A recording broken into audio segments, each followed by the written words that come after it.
indicateurs, objectifs. Est-ce que tu peux apporter quelques visions sur ces sujets-là? Oui, alors, Conseil. en QHSE, RSE, peu importe d'ailleurs le sujet, à partir du moment où vous souhaitez transformer l'organisation, à partir du moment où vous souhaitez qu'elle soit engagée dans un progrès ou un changement quelconque, vous devez vous assurer, dès lors que vous avez cet objectif, d'avoir des indicateurs associés.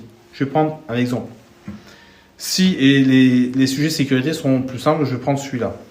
Si on dit le document unique doit être à jour, c'est un vœu.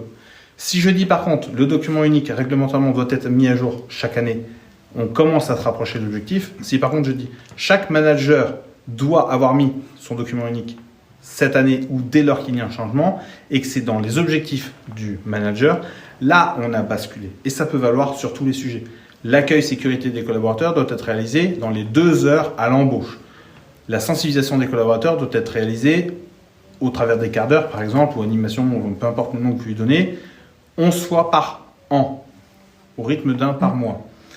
La mise à disposition. Donc, en fait, la question, à chaque fois que vous avez une ambition, elle doit se transformer en objectif factuel et intégré sur lequel vous allez pouvoir évaluer ou non si le manager a réalisé la tâche qui va permettre d'atteindre l'objectif.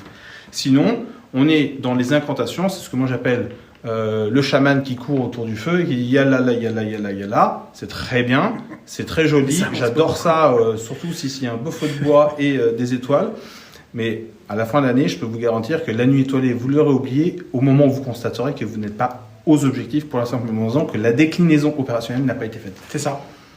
À bientôt. À demain pour la suite. Salut. Salut.